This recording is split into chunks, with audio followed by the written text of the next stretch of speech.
শুনেন, আল্লাহর নবী একবার বাজারে ঢুকলেন। এই হাদিসটি ইবনে মাজাহ শরীফ, এই হাদিসটি মুসলিম শরীফে এসেছে।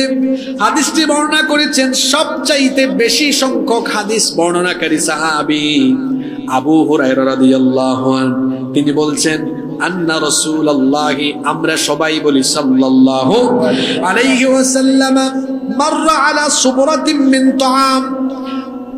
আল্লাহর নবী একবার বাজারে ঢুকে খাদ্য স্তূপের পাশ দিয়ে যাচ্ছিলেন। ফাআদখালা ইয়াদাহু ফিহা, আল্লাহর নবী ওই খাদ্যের স্তূপের মধ্যে হাত ঢুকালেন। ফানালাত আসাবিউহু বালালা, আল্লাহর নবী যখন খাদ্যের স্তূপের ভেতর থেকে হাত বের করে আনলেন, দেখলেন তার হাত ভিজে গিয়েছে।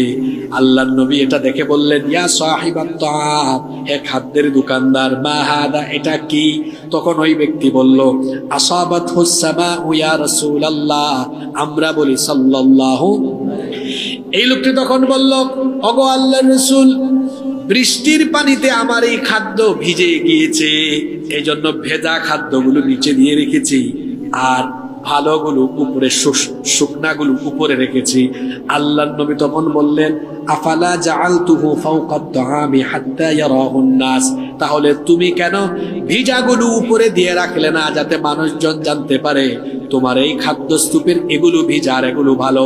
কেন তুমি এভাবে ধোঁকাবাজি করলে? আল্লাহর নবী তখন বললেন, শোনো, মান গাশশা ফালাইসা মিন্না, যে ধোঁকাবাজি করে সে আমার উম্মত হতে পারে। এই টেরি বাজারে আপনি মনে করেন ব্যবসা করছেন, মনে করেন কাপড়ের দোকানদার, আপনি কাপড় তো অনেক জায়গা থেকে অনেকে ইম্পোর্ট করে, ভিয়েতনাম থেকে, ইন্দোনেশিয়া থেকে, জাপান থেকে আনে না? বিভিন্ন মানের, বিভিন্ন কোয়ালিটির কাপড় আছে।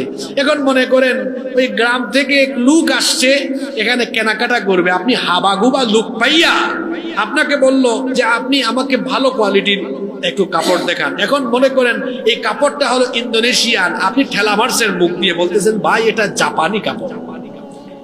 এই যে তার সাথে ধোঁকাবাজিটা করলেন, মিথ্যা বলে প্রতারণার আশ্রয় নিলেন। আল্লাহ নবী বলেছেন, যে মানুষকে ধোঁকা দেয় ব্যবসা করতে গিয়ে, ধোঁকা দেয় প্রতারণা করে, সে রাসূলের উম্মত। জোরে বলেন, সে রাসূলের উম্মত। তো আমরা যে যে জায়গায় যে ব্যবসায়ী করি না কেন, আমরা আমাদের ব্যবসায়ী কোনো কর্মকাণ্ড দ্বারা কারোর সাথে ধোঁকাবাজি করব না, প্রতারণা করব না। রাজি আছেন ইনশাআল্লাহ?